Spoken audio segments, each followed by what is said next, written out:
No intro, no bio. Go to dalebanks.com or like us on Facebook or Instagram. You'll know everything that you didn't want to know about Matt Perrier and Dale Banks. I've been asked to give the what I learned part of this morning. So I'm the last of the four misters. The B team played, the doctors come on after lunch, and then you get to see the A team game. But here's what I learned.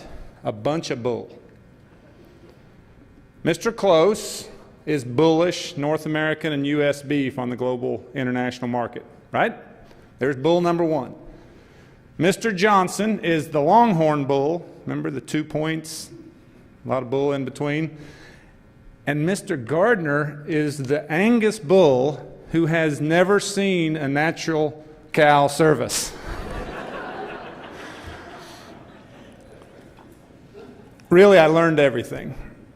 Measure everything, Tyson Johnson told us.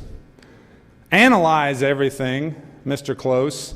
I've not seen that many charts and graphs about population and screen time and everything else. Analyze everything, and that consumers want everything, as the last slide showed us, and apply everything. So Tyson Johnson talked about net present value and key performance indicators, margin per acre, calves weaned per acre or per cow exposed, not, and I like this part, Tyson, not the coffee shop weaning weight. Analyze everything. Mr. Close said everything from international demand and production, job openings, available jobs, screen minutes on TV, 7.5 hours per person per day, just in the U.S. And we were like fourth, right? So we can do better. Let's try to get that to 9. Consumers want everything. You saw the list, and that was the tip of the iceberg. Millennials, let me get this right, because I'm a wannabe millennial sometimes. Millennials are as fickle as a 10-year-old in their consumer preferences, but guess what? If we give them what they want, just like these baby boomers, who can be a little fickle at times, they'll pay for it. All we have to do is, as Mr. Johnson mentioned, be transparent. Apply everything, Mark Gardner. Connect the dots. I've heard that since I was this high, but he's right. Capture the value. Buy bulls with genetic predictions that add value to the value of beef. Turn the data into information, the information into decision-making tools. Apply those decision-making tools to be better cattle that produce better beef, and then have a grid and a packer that rewards you for producing beef that the consumer actually wants. Novel concept. Pull that through that grid and let the rest take care of itself. One of the last things I learned was that this business is more than just cattle or native tall grass prairie or profits and loss. It's about people. Mark said he wanted to be in a foxhole with people he could trust.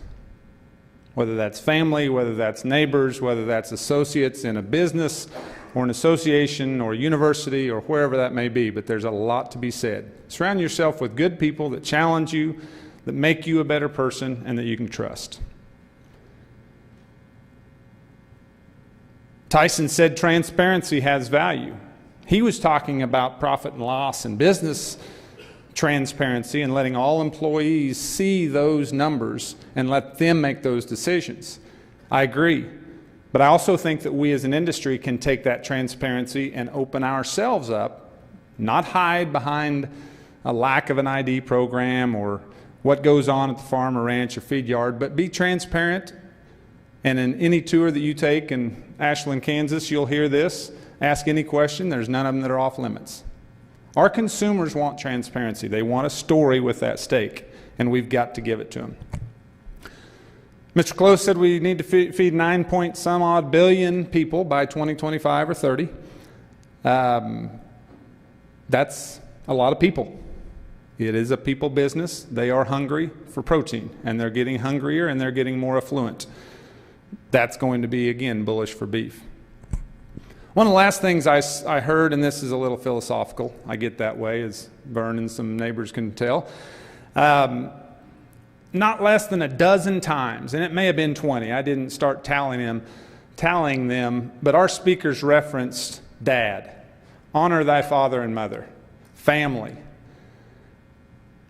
Whether it was business philosophies or work ethic, life lessons, mom and dad were mentioned a lot. And that's for good reason. We have a lot of family businesses, and we are so fortunate to live and work with those family, and don't take that for granted, because whether it be visitors from town that come out to see our ranch or just casual conversations in a grocery store or any place else, that's something unique to animal agriculture and to agriculture in general, and don't take that for granted. Last thing I want to mention before we call these folks up for questions is something that Tyson Johnson said, and it really hit me pretty hard. He said, you know, we give out a 52-page, I believe it was, report monthly to all the cow camp managers. And there's some of those cowboys that come into the office and want to dig a little deeper, and there's a lot of them that don't. And those are the ones that make that big step, as Tyson talked about, from being a cowboy to being a manager. My question to you all today is this: have you made that step from cowboy to manager? It doesn't necessarily mean you get rid of the hat or the spurs or the chaps or anything else, because that job needs to be done as well, especially in some of our smaller operations. But that is a huge step, whether you're working for Deseret or whether you're working with mom and dad, grandpa, grandma, brother, or just the missus. That's a big step, and one that we all have to decide after we leave here today if we're willing to make. With that, I believe I'm to call on our three misters, our B team, to come up here and answer any questions that you all may have. I think we have a microphone that's going to be out there. We are taping this, I believe, or maybe feeding it live. See, I just flubbed up. I'm not a millennial. We don't tape anything anymore, do we, Angie? But we want to hear your question, so wait for the microphone if you can, and then these gentlemen will give you their answer on the mic as well. Oh, sorry.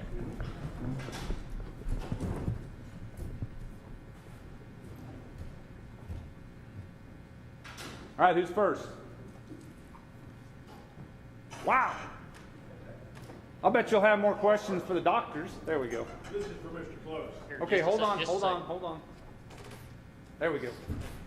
I was recently in St. Louis and stopped by. Is this on? Yes. Okay. Stopped by a Costco. Very intrigued when I go to the marketplace to go to the meat case. A beautiful meat case. Features everything. Poultry, turkey, lamb, beef, pork, you name it, they have it. And your key slide said affordability. So how do we drive the consumer to buy a premium cut of beef when she has all this other more economical protein sources out there for the American housewife to feed her family? We have been in a very advantageous period, not only because of the escalation in beef quality, but okay, I'm sorry. A really advantageous time, because we're seeing the benefits of all of the BQA efforts and that 20% increase in quality grading. It's paying big dividends. So they're finding value in beef over the other proteins. I think pork has a mega problem, because for 25, 30 years now, they have focused on breeding that animal leaner to meet consumer expectations, and they have been so successful that they're to a point the only cut on that hog left worth eating is the belly. They've completely inverted the values of loins to bellies as being the value driver in that cutout. The broiler piece, I think, will be, I think they're just running out of ideas on how to create an additional nugget. So But I think there's some chicken fatigue out there, and this is all fell during this period of economic growth when consumers have disposable income. When that changes, beef's going to run into some headwinds, but we haven't yet. But the emergence just on the cost of production and cost of goods sold, broilers are going to be, their earnings this quarter have been deplorable. I mean, they're in the tank. But in time, years out, broilers will be back at big competition just on cost. Did I answer your question?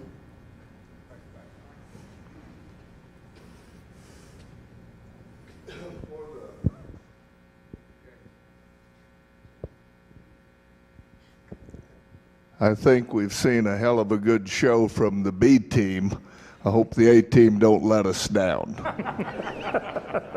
Mr. Close, did I hear you right? Mexico is working really hard to increase their feedlot capacity? Yes, sir. Okay. Do they produce enough calves to fill their feedlots, or are we going to have an opportunity to sell them some calves? Wow. That's an interesting situation.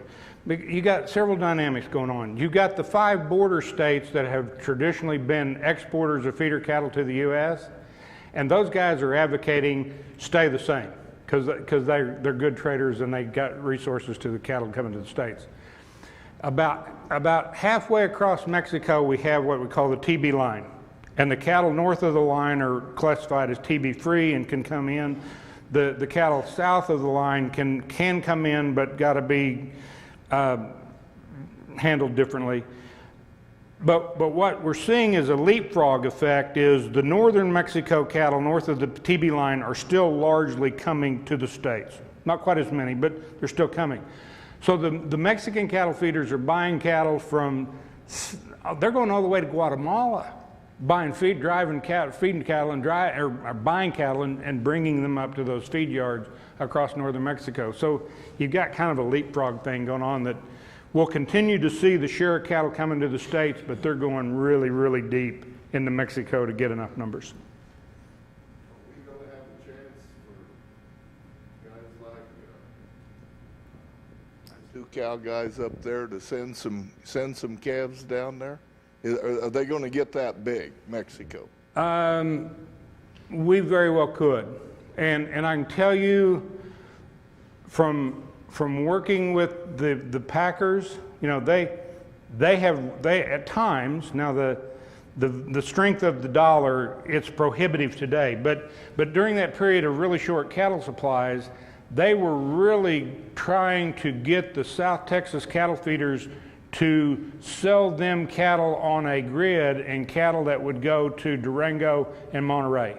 And the South Texas guys were scared to death because if they sold them cattle, they wouldn't have cattle to deliver for Sam Cane, and Sam Cane would be vulnerable for closure, and then they've got Mexico. So there's a lot of moving parts there, but the Mexicans have told me straight up, but the fed cattle they buy and process in Mexico and the U.S. feeder cattle they buy and take over are some of the most profitable cattle they've handled. So they like them. Mm-hmm.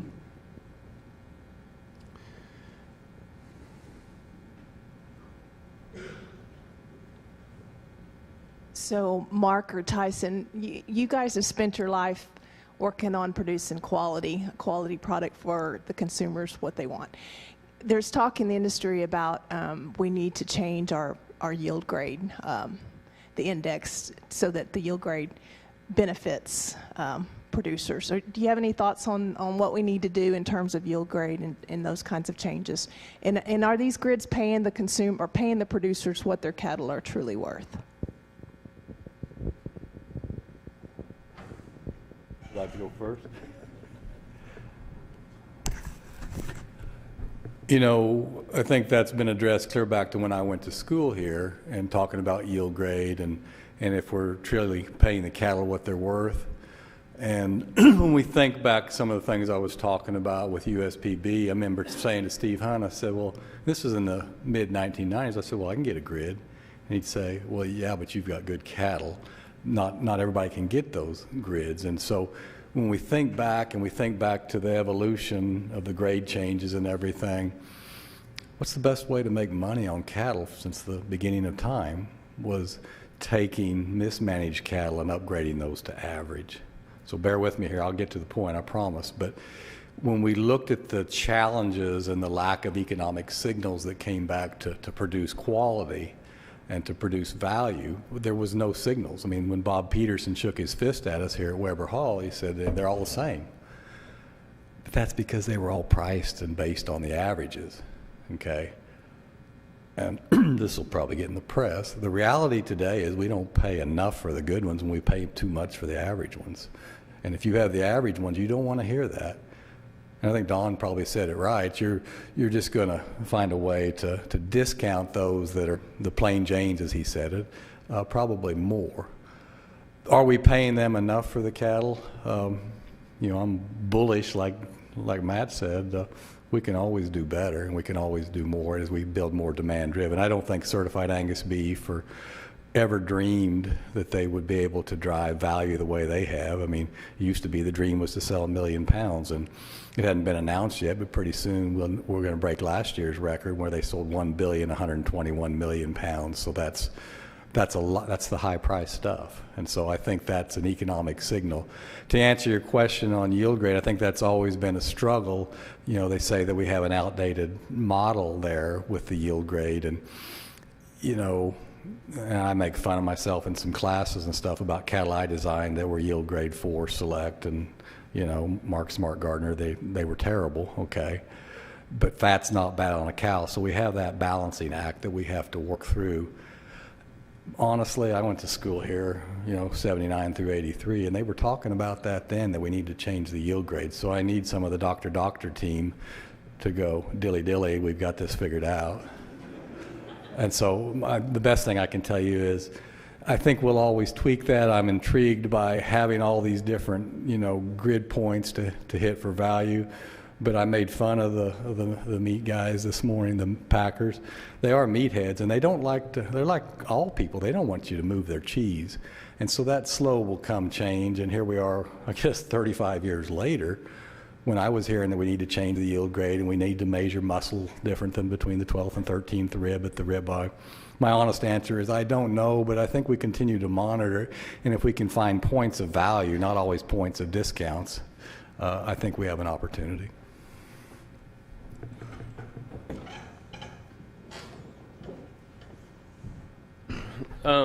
Do we get paid, if I understand the question right, do we get paid enough?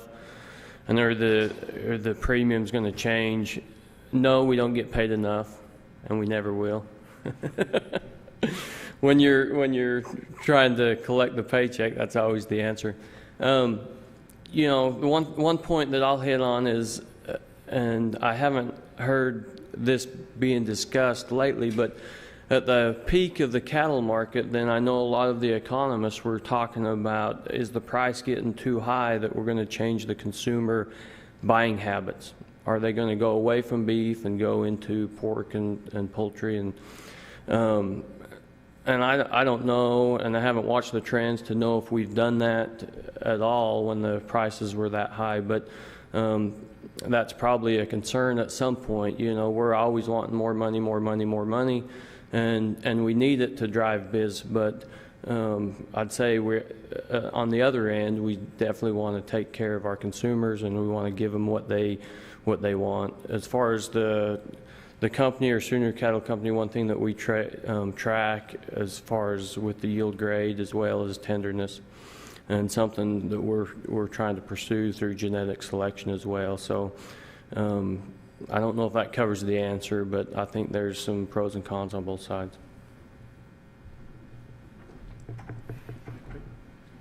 Time for one more if we've got it. Thank you. Tracy's got one.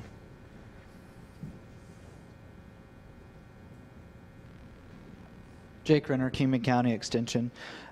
With the consumer trends and the screen time increasing, are you seeing anything as far as the ag industry's influence on battling that with social media, on commercials, ads, to educate the consumer? If they're spending enough time on the computers, what are you seeing on our side to put the right information in front of them? I at the presentation, I was yesterday at a presentation, and they ran a bunch of the online spots that NCBA has sponsored on YouTube or wherever and most of them would probably be 15-second ads featuring return of beef it's what's for dinner or rethink the ranch and all that. The best ad they had was 2 minutes and 50-some seconds, and it was nothing more than a close-up of frying a strip steak in a cast iron skillet, and you'd hear it sizzling and popping, and you'd watch it, the change color. You were glued to that screen. No voices, no nothing. You're just watching a steak cook in a pan, and you're just mesmerized. So yes, I think NCBA is doing some great work to tap into that audience. If you talk with them, as the checkoff dollars have become diminished in buying power, they've been forced to spend those resources way more specific, and that's where they've landed, and I think they're doing a very good job with it. Okay, we can close it out, or you want another one? I think we'll kind of stop with the questions.